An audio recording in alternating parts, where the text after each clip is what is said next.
Okay, so I am a husband, a father, and a grandfather. This is Sinan.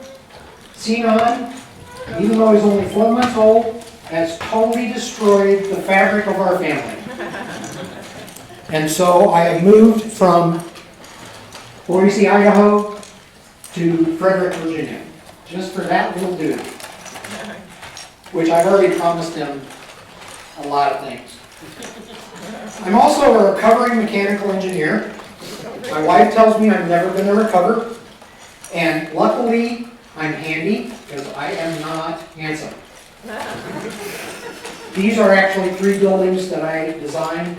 I designed everything from, and I know it sounds weird, but everything from animal rescue all the way to a pork processing plant, from a meat irradiation facility at a university, all the way to high-tech office buildings of upwards of 500,000 square feet. So I've done a lot, and I'm very proud of the work I've done with sustainability and energy management.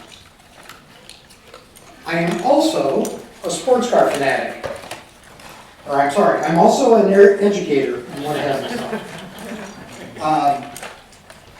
And typically I teach about sustainability, high performance buildings. Recently, more about Lego and large events. And as I have told a lot of people, I've done keynotes, but they were never about Lego. They were always about something else, but I would use Lego in the engagement.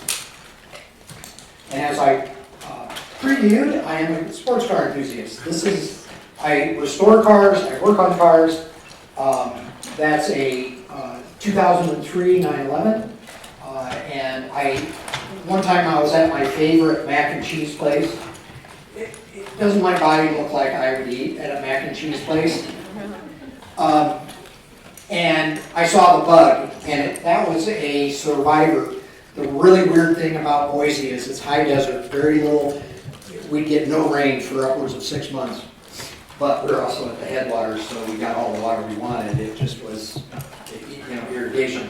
And I saw this bug, which was a Survivor. It was a 1962 bug. So I took a picture of new and old. And then in 914, I've had 2 of those that I totally restored. And my father was brilliant. He gave me a $650 Morris Mini from Canada when I was 14. And I bought my first Porsche before I got the Mini on the road. And you know that whole high school thing where I could have been spending money on beer and women and smokes? It all went into the Mini. So my dad was brilliant. I'm also a race car driver. Yes, I am the most unlikely race car driver you've ever seen. I like building. I was always okay driver. But I actually finished all my races, which a lot of my colleagues did not. And so, and then now I'm also a official. And I work as an official at a professional sports car racing series. And I've been doing that now for 6 years, but I've also been doing it a lot longer. So I do operations, I do timing and scoring, I do tech, so I do a lot of different things. If you are getting close to done with your builds, would you please quietly bring them down and put them here? Now remember what you built, because you do get to take it and you do get to keep it. I'm also an AFOL. That is not awful, it's AFOL, an adult fan of Lego. You'll see I made the cake topper for my daughter's wedding. In the right-hand picture is a good friend of mine, Joe Chambers. He and I collaborated on a build that is actually on display at Goddard Space. And of course, you've all seen my signature, the Saturn V, which was built with a 1,500, well actually 3,000 kids, because there are 2 of them. And I'm also a small business owner. So So I formed Idea Brickworks when I retired early, and I sell custom Lego kits, although I have sold my, I call this the Brick Idaho, that's very popular. But you know what, I don't think that's going to do real good in Maryland. So that's going to, and Maryland's so weird, shape-wise, I don't know about otherwise yet, that I don't know that I'll be doing that. But probably my exclusive, I've got, well over 5,000 is my Micro Saturn V. And then my newest one is my Orbiter. And if you are interested in that, and you have a couple of hours, I can tell you about that one. So, you have brought your builds. Do I have any volunteers that would tell me a little bit about what they built? And if you don't volunteer, I will point.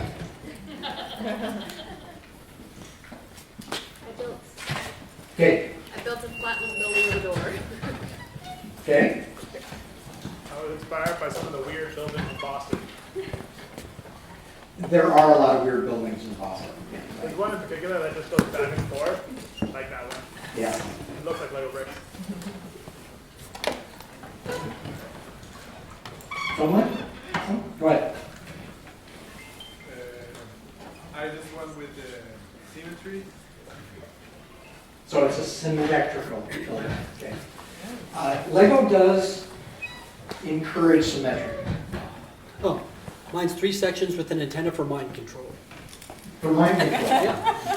How much Lego do you want? I'm feeling it. Okay. So, I look at this and I see none of these are the same, are they? They're all Lego. Really?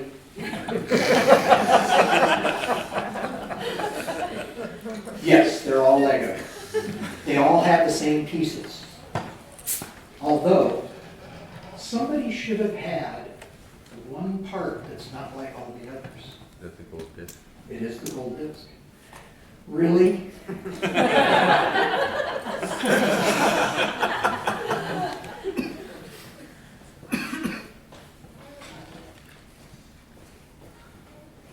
You get the prize. And the gold disc. Okay, come and get them quickly. Oh, I did see that somebody used their box, which I liked, and I'll show you why. So, you just made a mock.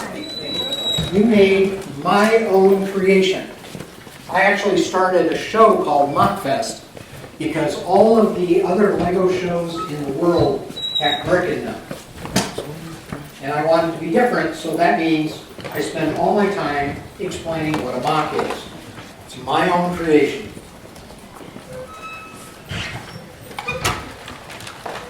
What can we learn from this? This is this idea that constraints shouldn't be seen as a buffer or a preventer or barrier to creativity. There's one left. Somebody not claiming it? You'll get it? Okay. Well, it's about to, well, I'm going to put it right here, okay? Now, how can you use this? I use this when I'm doing presentations, when I'm doing facilitation, when I'm trying to get a group to act as one. Did you guys have fun? Yeah. Yes. Was it different than any other session that you had gone to? Yes. Okay. I hope you feel encouraged, except for this guy and this guy, to interact as much as you want. This is story time, and this is why I like the person that used the box.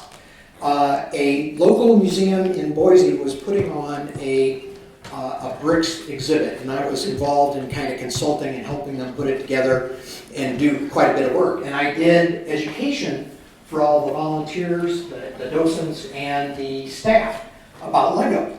And I did this very activity. And this was one of the builds. What do you think that is? Dog. Mario?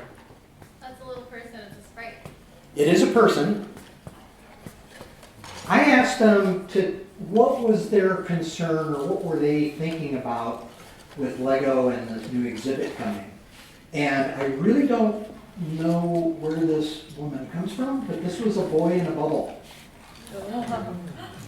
This was the first time someone used the package that I gave them the Lego in. So I now have 2 of those. So, design with Under Constraint. We've been here for what, 11 minutes, and I'm just getting to the topic. So, constraints do not have to block or prevent creativity. I'm kind of a pacer if you haven't figured that out. First of all, are you a designer? It's a yes and no. Yeah. Yes. Yes, everyone's a designer. Even if you are a cook, you are a designer. Because we all have to solve problems. And problem solving is not exclusive to mathematicians, engineers, or architects. Life is full of constraints. Do we ever have unlimited money, unlimited time, and a scope we get to define? No. I've gotten 2 of the 3. Can you guess which one I didn't get? The cost, yeah, right? That and a little discussion at lunch that rarely, there are probably only a few people on earth that don't have to worry about that. Also, life is full of problems, or are they opportunities? Actually, I hate that term. It's kind of a rote thing that, many opportunities, not problems. No, they're problems, right? You want to make something better.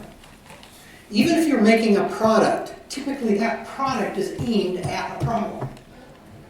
Whatever your audience is, whatever your user group is, whatever program, whatever website, everything is focused on solving some kind of problem or making something easier.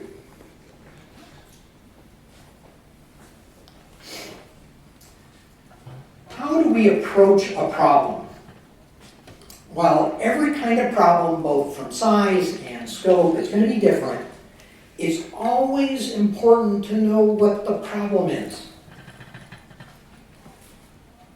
And that is where I think we really don't do enough. And I'll talk a little more about that later. So, what are constraints? As much as knowing what your problem is, you need to know what the constraints are. I'm sure you've heard of the stool. In my world, the built environment, the stool is made up of scope, time, quality, and cost. My client can give me 3 of the 4. The 4th is set by the other 3. You cannot control all 4 of those variables, and your stool falls down. Now, there are 3-legged stools, I know, okay? But not this, so just ignore that part. If you started with 4, it's going to fall over. Now, typically I've seen the 3-stool analogy, they just do kind of the scope, time, and cost. They kind of put the quality in the scope. But in a built environment, I can make you a fabulous building that is weird, or I can give you a basic box, right? So that's why I put quality. What are you bringing that's a constraint? We all have expertise and skills in certain areas. We also have limitations or gaps. And we have to make sure to understand how that might affect the way we approach the problem. So now you're wondering, what the heck am I driving at? So my solution to that is, to distract you, is we're going to build again, okay? So I need 4 victims. You either volunteer or I come up and tap you. Of course. Of course. Come on up, come on up. Okay, even though I don't think you.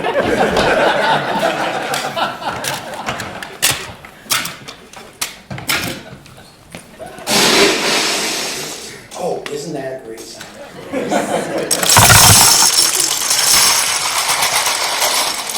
So,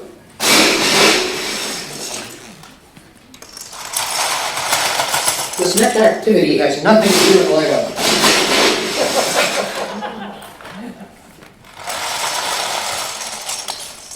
Isn't this great? Yes. It's called a toy dozer.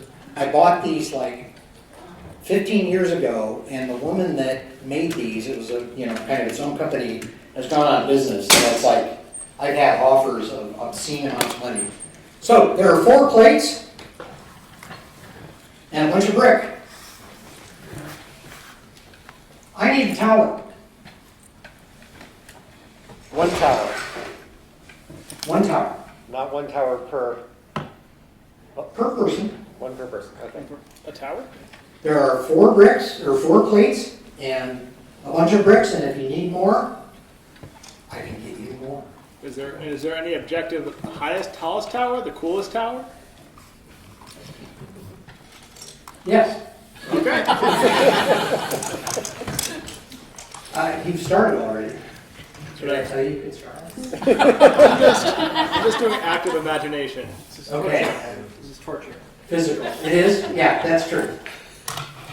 And now I'm looking at this, maybe if a couple want to come to the other side, but just kind of make sure that others can see what you're doing, and I'll get the webcam adjusted. And just remember, you're not playing, you're building. Okay, build.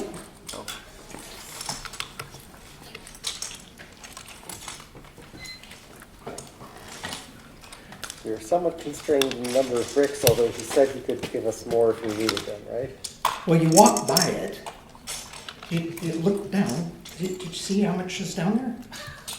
Look in the bin down there. Yes, there. Okay, see, there's plenty. Is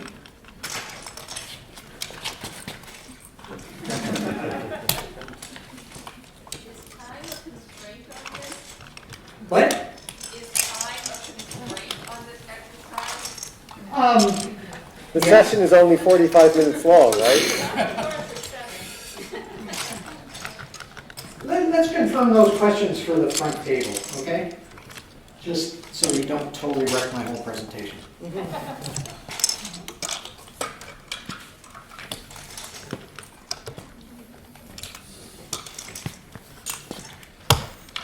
Okay, so we've got the slow and steady over here. Why am I not surprised? Okay, we're making a big base. I call that building with air. I really do. What is the secret of Lego? Oh, come on. High precision molding. So apparently, like the sockets of the Lego have to be built in super close proximity, that can only be millimeters apart, and I feel like that's a city that's kind of a secret, like because it has to also work across eons of Lego manufacturing. That is all true. It is not a secret because Lego is on almost every curriculum related to forming plastic and plastic molding, because they are the world class at the accuracy that they do. That's why bricks that are faulted in some way are so valuable. There really aren't very many of them in the world. So I'm looking for a different secret. Why are they so accurate? Simplicity. That's not a secret. I mean, everybody knows that you can buy Lego. I've got, Lego I've had to bleach. That's how old it was, and make it white again. Okay, it's overlapping brick. If you just put bricks on top of each other, there's no strength. So the strength comes from the interaction of the studs, and if it has Lego on it, on the top of it, that is a stud. If it has a hole in that protrusion, it's a knob. We also have bricks, plates, tiles. Everything is by the small number first. 1 by 1, 1 by 2, 2 by 2, 2 by 2 corners. My favorite brick. Because I hate 1 by 1s. Because as a designer, if I give you a 1 by 1, I have no control with how you put it on. Because it rotates. And designers don't like that.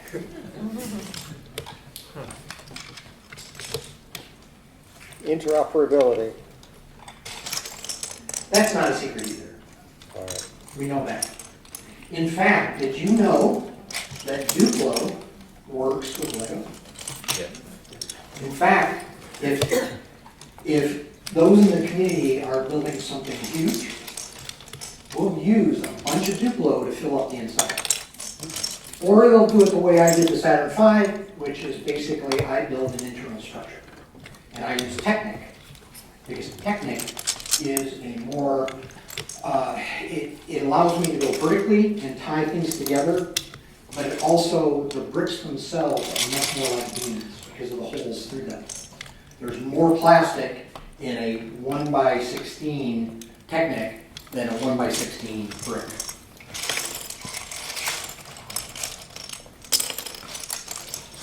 Okay, so the guy that asked the question is definitely heading up there.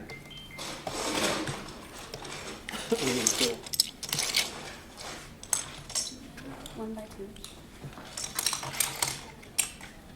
1 by 2s? 1 by 2s? Oh. Now, these bricks are all fairly conventional, except I do have a few slopes, which Lego calls roof tile, which is just wrong. It's a slope. This is a slope, 33 and 1/3 degrees, and it's a 1 by, or it's a 2 tall, so you call it a 1 by 2 slope, 2 tall.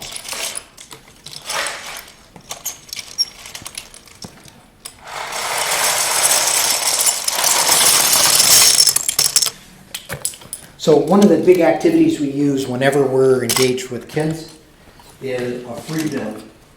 And we'll put 20, 30,000 brick out on a table. And I've gone to a museum before, and they didn't want us to start until after the museum had been open for a while. And put the tables together, put the tablecloth out, and you pour out 20,000 brick. And it's like the Pied Piper. Kids come from everywhere, convene. And we typically, because we want to be able to use kids, we don't want to have anything that's swallowable. So you'll notice there are no 1 by 1s or 1 by 2s in that mix. So I can use this with children, supervised if they're elementary. But, you know, and of course I'm counting kids up to 99 that do this activity. And it's an important thing to know that these are all very typical bricks, but you also need to know what your materials are. And that'll become more clear as they finish up. Sometimes you never really realize how long 10 minutes is. Oh, 10 minutes is the limit?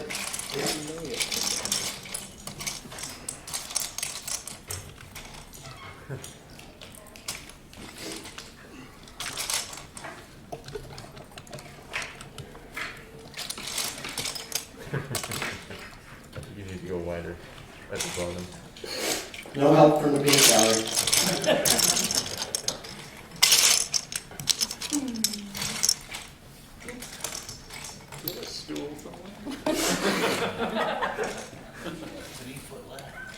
Rotating stool. Okay, I'm going to tell you one of the rules. Don't stand on a chair. We're on the floor. We've had that happen before. Just get taller. That's in front though. Taller. Under Constraint. Fast. Well, we shall.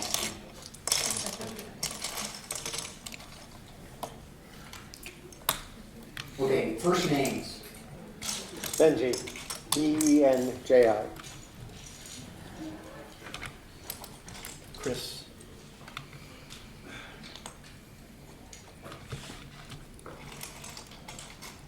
Ann. Brian. Ann. Sarah? Sarah. Thank you, by the way. Oh. Yes, thank you so much. Oh.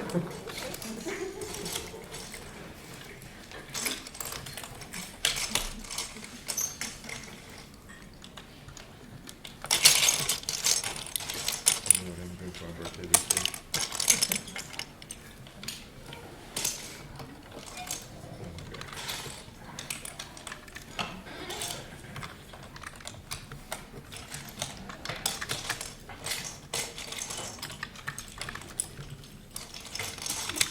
Did you get these on pick a brick or they part of the load?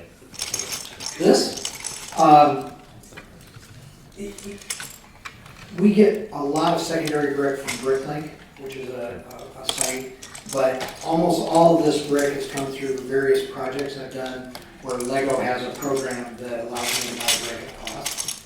So when I did the first project with the 7.5 in Boise, that was about 260,000 brick that Lego supplied because we did lots of other activities. And then the second one I did was at the Museum of Flight in 2019 at the anniversary, and that one was about 150,000 bricks. So that's where a lot of this came from. And since I was the Lego ambassador for Boise, and I took this brick with me. So they have plenty. I left them with plenty. But yes,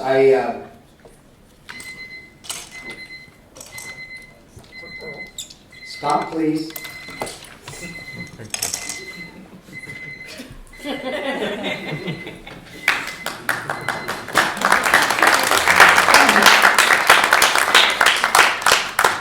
Everybody blow.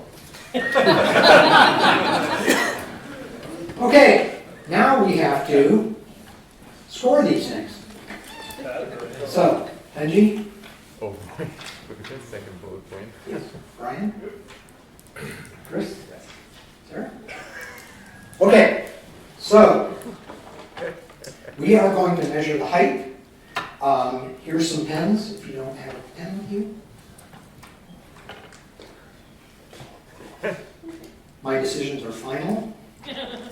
There is no appeal, and there's no hope. Okay, Sarah, you're 20. 20 for your height. Now, what is height without stability?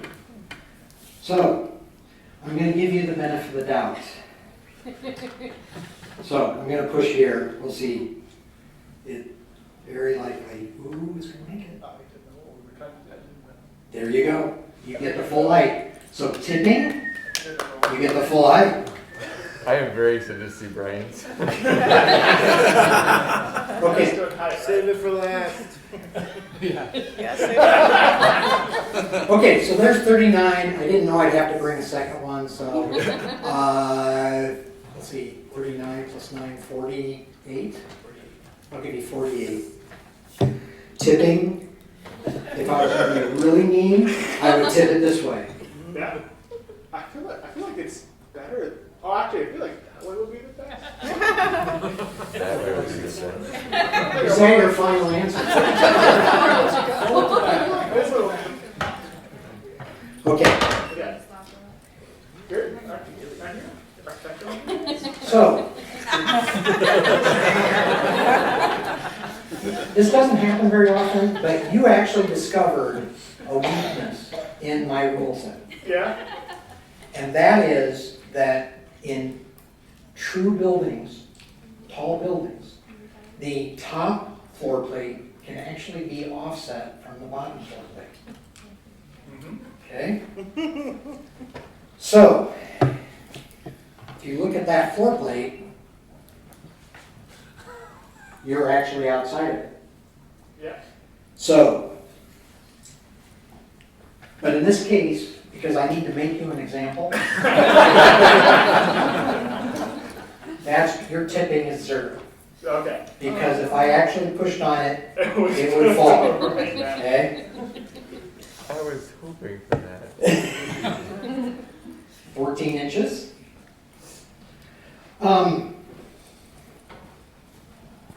Kind of wondering about this one, but,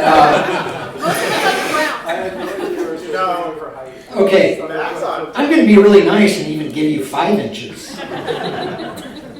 Okay, now, and obviously you get the 5 tipping, right? It's not going over. The fun thing is, now you guys have to take this apart and count the bricks. And while they do that, I'm going to make fun of them, okay? So, do you notice all the bricks that have nothing to do with going higher? They don't do anything. It's falling water. That's a very, well then, okay, but luckily I don't do things that you can measure esoterically, right? So, fine, start taking apart. So do I get a tipping score? What? Do I get a tipping score? Same, because there's no way this thing's going over. You still gotta count those. If my building falls over, Here. I get sued.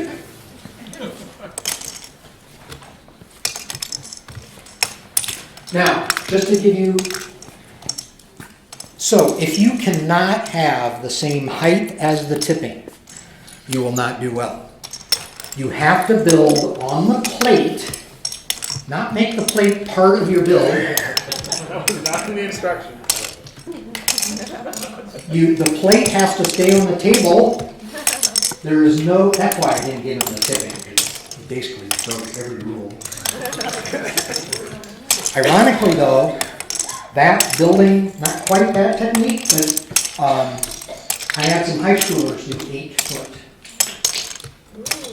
I've had a 13-year-old daughter of a scientist at BSU do 48 inches. Now what you're going to discover as you count the bricks is what I call efficiency. So if you think about cost as a constraint, that's the constraint, that's the cost. But also, I'd like you to think about the different bricks. And this is this idea of knowing what you're building with. Okay, this is just 1 brick. You count it as 1, but it's 2 bricks high. Okay? You showed on the camera? Okay, so it's 2 high. This might be a good one to use. I don't think I've got 2 by 6s in here. But, are there some? Okay. They're all in Brian's build. So a 2 by 6, this might be very good at the base, because again, that's 1 brick. Instead of using 2 2x3s.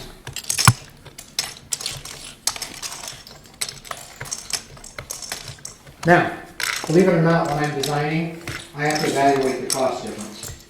There are times that buying 2 bricks will cost less than 1. Because for me, it's all about how many Lego made.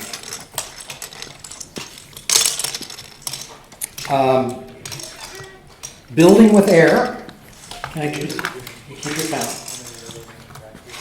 This is actually a very good technique. You have the right idea. Building with air. And if you think about structural beams, you think about tubes, you think about columns, they are all basically building with air. And yet they're stronger for it than just a solid. You have a 139. Okay, I have a little manipulation I do.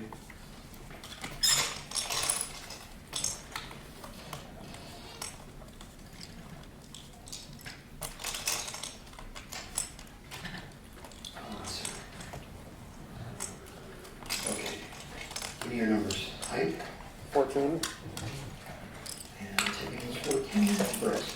139. So your efficiency was 9.9 bricks per inch.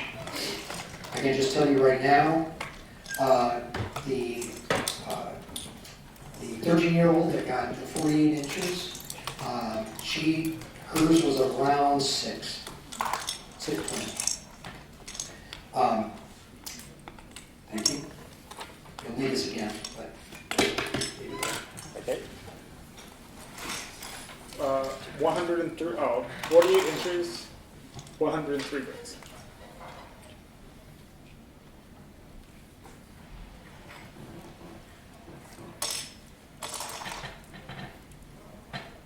Uh, 103. Chris, 138. how tall again? 5. 5, good. Okay, yeah. 138? Sarah? 115. 155 or 115. 115, thank you. And what was your height again? 20.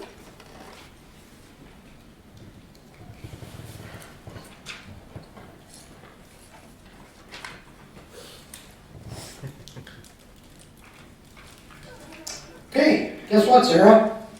You won.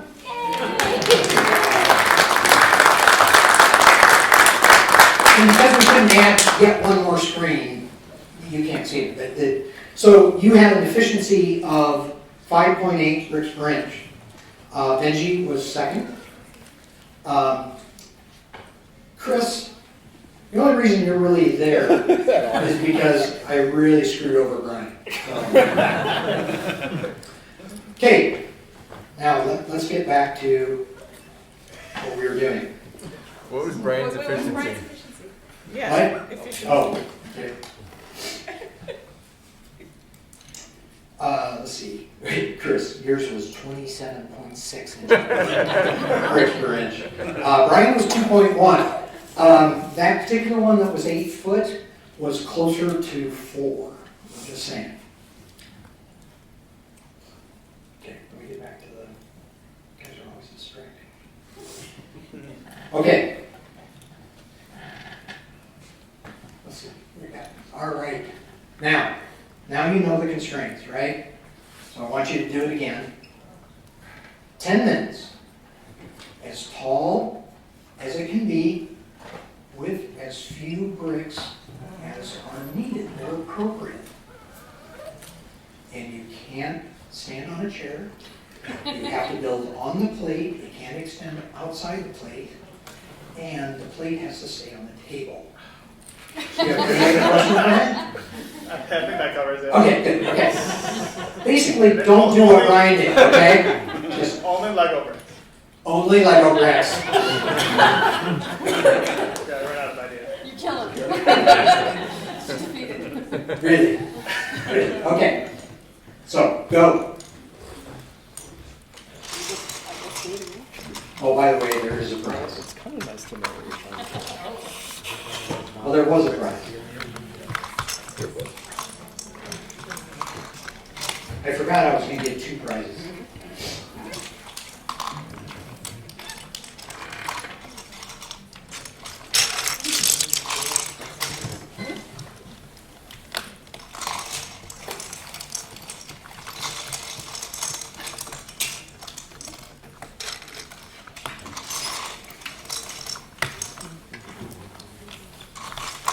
There's something going. That's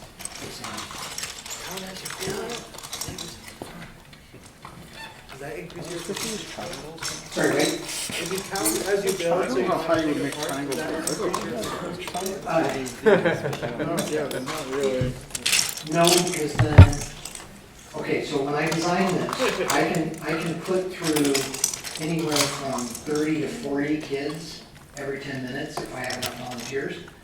And but one of the fun thing is, by making them count them, guess what? They get all the bricks back on the table.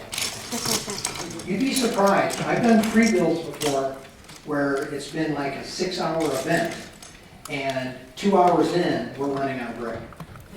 And so we have to take things apart, which that's when you get a lot of crying. And the kids too.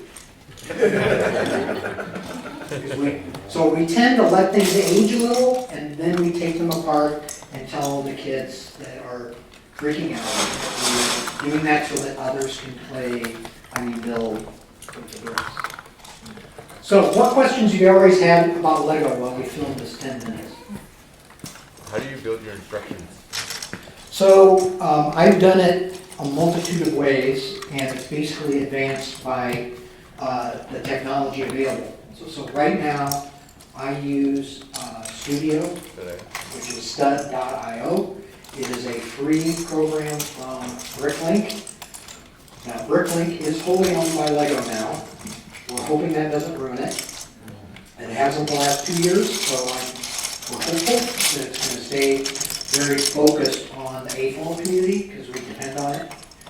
And for those that don't know, Bricklink is where we have thousands of stores.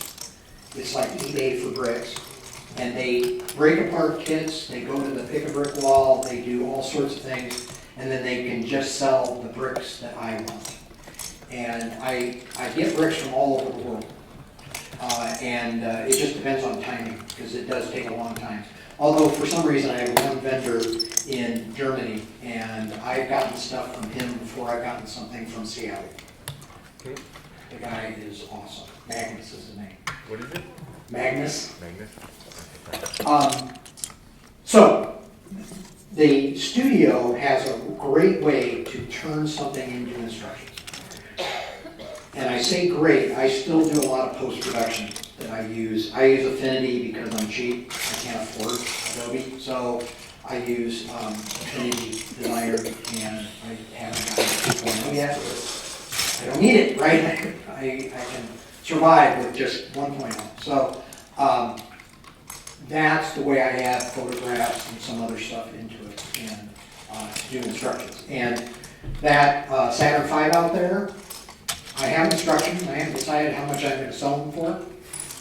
If you want to procure about, it'd take you about $12,000 to $13,000 on the secondary market to buy 40,000 bricks, but I have the instructions for you. Because the 1,500 kids that helped build each one, I have instructions for. So, because I have mentors working with groups who then worked on for about half an hour, and then I rotate in another group. And I always had a mentor who was usually an engineering student, or a science student, or a AFOL. Oh! Keep building, keep going. Don't stop, don't stop. It's when you get to the very top that things falling over becomes very scary. So,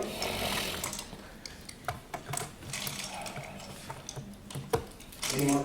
Sure. Why are Lego so expensive? You know, we talk about that a lot in the community. And I said a little bit about this ahead of time, that Lego is the greatest company that all of us love to hate. They do pay a lot of IP. You think about their association now with Disney, that costs a lot. Star Wars costs a lot. So there's that aspect. But also, it is a privately held company. So they can basically, when I have like 20 of these tables going at the same time, the screeches and are always entertaining. They can charge what they want to. And there are clones. The clones tend to not have what we call grip. The ability of the bricks, and that has to do not so much with trade secrets anymore, or patents anymore. It's all about their quality assurance and the way they can produce the bricks. So right now they still have a big advantage that way. I just ran across something that the Smithsonian is funding, and I should have probably bought one of them. It's a new company called Axiom, which is Chinese, but I'm going to take a look at it and see what that is. But I'm kind of known for doing this, and if I get known for doing other brick, then I won't get the same what I get from Lego. So I'm well known both in Billund and in Enfield, soon to be Boston. So, yes. So I have before bought on the internet, quote, Lego compatible things that I just absolutely wanted, like certain servos for robotics that will flip into Lego pieces, and I know they're not gonna work very well, and they don't. But You still do it. I still do it because I'm so desperate for the things that exist because the Lego robotics ecosystem is so expensive. Is there anything outside of the ethics around buying stuff with unknown production origins, as we do every day? Is there anything ethically that I should worry about with that, like Lego's IP? Or should I just No. Yeah, I'm surprised that like it's not like a knockoff competitor. And are there like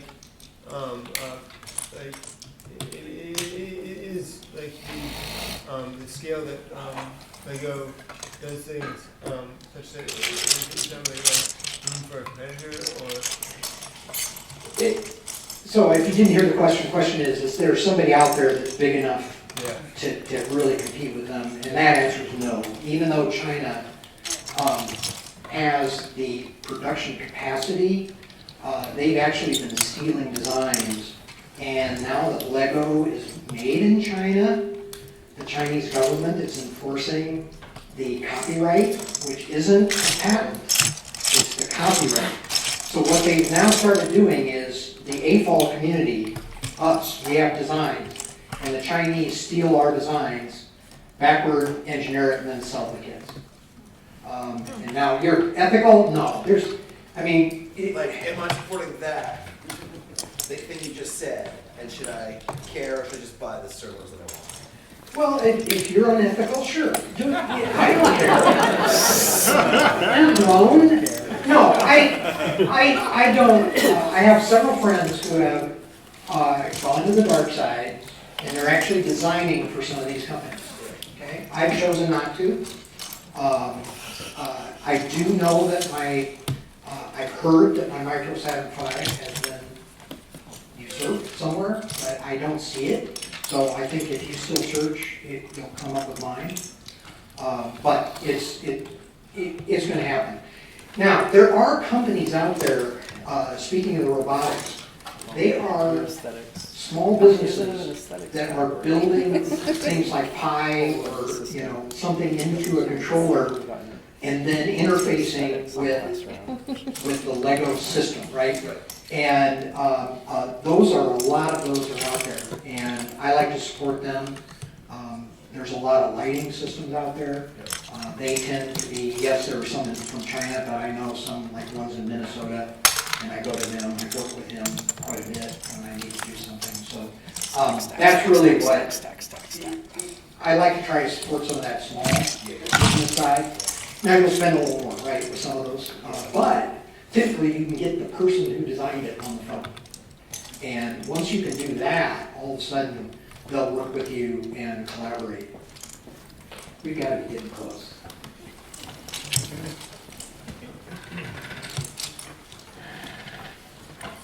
$12 seconds.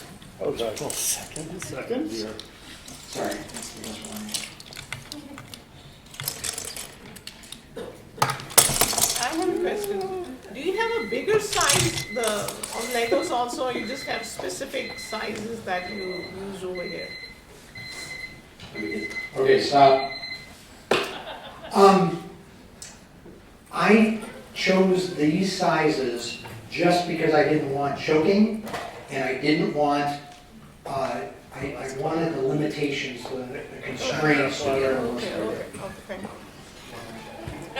Okay. Okay, we now we gotta start. Yeah, you just turned it down. I needed to stop early so I could get more. Stop. All right, let's score them again. Where's my meter stick? It's funny, I was gonna, I got educated on the metric system. And I buy cars that use the metric system. And so I thought, I'll convert this to metric until my spreadsheet wouldn't have enough digits for using centimeters. So look to this place in the future as I figure that out. Okay, Chris. 24. Wow, that's way bigger. Now, I could be mean to you too. I know. And I like to talk about engagement. So in this case, your engagement is only 2 this way, 8 this way. So this is good. You might have thought of an L.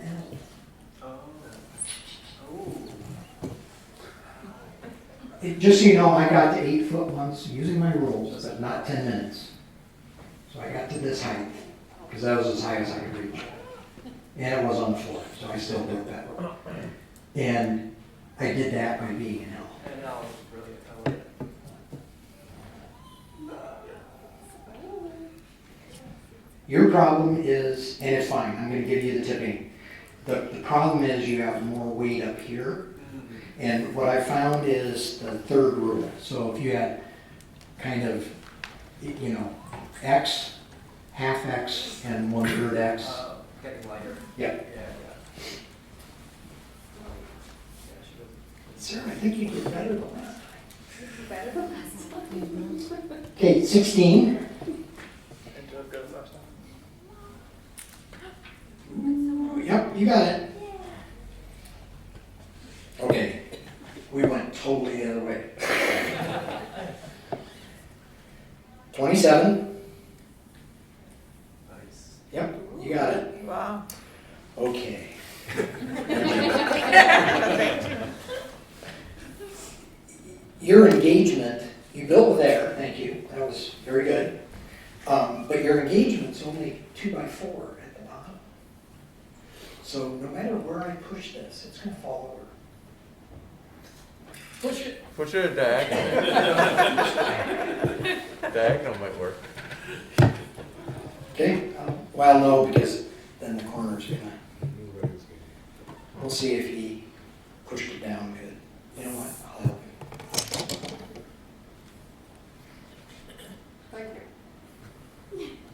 You gotta remeasure them now. I round up to the inch, okay? Fall out. Okay, 0 tipping. Well, no, you can't throw it because he has to still count them. You destroyed the evidence. Okay, yeah, I'm sure one of them's going to disappear on the way. Okay, so count your brick, let's get that. It's gonna be hard. What was that, 27? Now, what was he? 27? 65. No, I was 27. You were 37. Or something you. like that. It was very close to the top of the stick. Okay, we'll give you 37.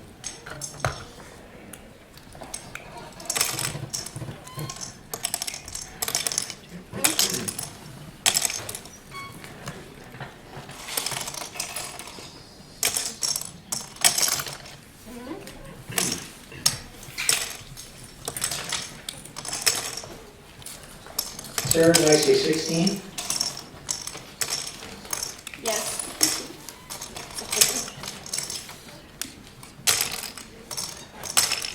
And Chris? Maybe 24.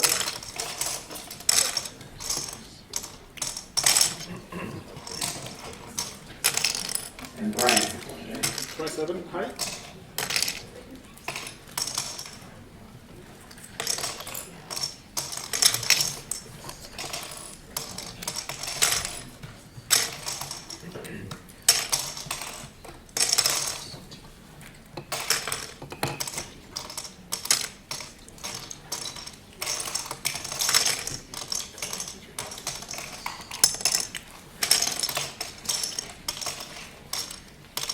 So I've learned a couple of things.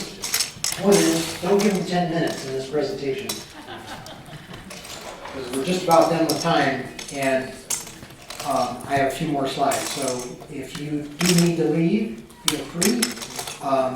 Otherwise, I will kind of make the conclusions that I intended. Don't worry about it. That's where it's going to end. And for them being such good sports, my motto, which is living the dream, one brick at a time.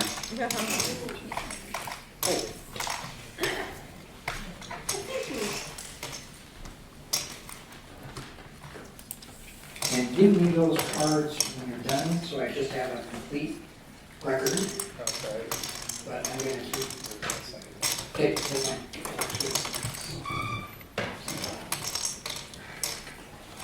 You got my number? I'm going to go ahead, so put the piece here. So, back to design within constraint, and I'll wrap this up pretty quick. So, the process, the key to coming up with a solution to a problem is the process that you use. And so it's important to think about how you are going to process the problem, not just the problem itself. Discover the constraints. The reason that they did better the second time, which they all did, well, everyone is that they had more information. Now, typically when I do this, I don't get as many questions as you just heard. So that's why it kind of ruined that part of the presentation, but that's okay, because they were demonstrating the concept of curiosity. If we aren't curious about the problem itself, we aren't going to learn all the constraints. If I listen to the problem and I only think about the mechanical parts of it, I could miss something where I could help a colleague. I could help the electrical, I could help the architect. Challenge your perceptions. I think very often we come into a problem, and this is somewhat the, you go to an architect, you ask them, what the solution to the problem is, and it's probably a building. And so you need to kind of think, what are your perceptions that you bring to an issue? Is it there a preconception that you need to challenge or put in a closet for a little bit? This one's key, talking with the stakeholders. So many problems do not solve because they don't really talk to the people that are going to use the solution. And this happens in the built environment all the time. And so the idea of getting them either at the table, which would be the best, maybe second is interviewing them, and then third is going back to them on a regular basis to get input because of what you're coming up with. Again, the idea that you can discover more about what's going on. You need to determine all the skills needed, the expertise and the skills. So who is working on the problem, and is someone missing at that table? Even if they come to the table just enough to say you don't need me, is still valuable. So the idea of making sure you've got all the correct and necessary people to help you solve that problem. This is another one that comes up a lot. It's not just a solution. What do you define success? Is success just reaching a solution? Or is it selling 10,000 units? Is it selling 100,000 units? If you don't know what the success is, you could do a fabulous job, tons of work, make a solution, and fail. Because often the problem doesn't tell you what success means. So, we talked about defining the problem, identifying all the constraints, determine your resources, interrogate your perceptions, gather expertise where required, and define success. And I'm going to skip this one and take any questions. I know I answered quite a few. Was the L technique the optimal? No, it isn't. It's a tool. And what I did is I started with a cross for the lower third. The next third, I was a kind of a cross. The one part was broader than the other, and then the last third was just, you know. Have you looked at any, like, there's tools that do like evolutionary design where you just give the program like the objective fun, it just iterates until it No, gets- I have not done No? that. Okay. No. That'd be interesting. Go ahead, Ajit. So just to comment that the problem you mentioned, that the end users are often not consulted, that is very common in the web design business as well. No, I can imagine. You know, my daughter is my web designer. Thank God she gave me a grandchild. Because it certainly isn't her web, it's more the attention she can give to it, right? So, and don't tell Abby I said that. Okay? Anything else? I was wondering how this has translated to the building trades. My father worked construction on some of the buildings in the Southwest, and so I get to hear some of the stories about the design and construction issues that went on. You're saying you hear the cursing of the architect and the engineer. Just go ahead. Yeah. Right, and that some of the buildings, you know, have been up for 60 years and they seem to be doing fine, while others are having, you know, had issues, you know, 10 years in. So I was just wondering, you know, how has this process worked when translated into the building and building trades? And I didn't have time because that's kind of what led me into this, and it's called the integrative design process. And it is very important in that process to have contractors at the table as well, because cost is such a major item within the constraints in the built environment. And we've also learned that if you really want to maximize your scope for a given dollar, we need to spend more time in early design with a broader base of stakeholders. If you do that, you can often exceed your goals and actually be under budget. And I know we all, that's the nirvana, right?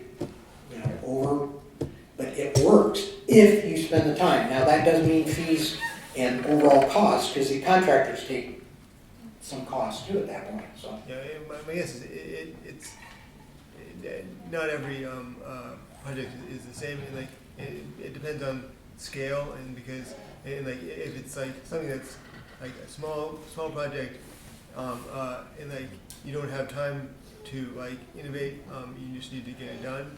But if it's like a huge project, that's like it makes sense to do things. I agree. So basically, you know, again, the scale of the project. But I would challenge you that even on those small ones, if you thought about these things just for a few minutes, Oh yeah. and maybe made 2 or 3 phone calls, you could address those parts of the issue without consuming a lot of time. And sometimes we don't even do that. So I understand scalability. And just to finish up, I'd like to introduce you to Kyle. Kyle came to the first STEM Moonshot was the name of my program.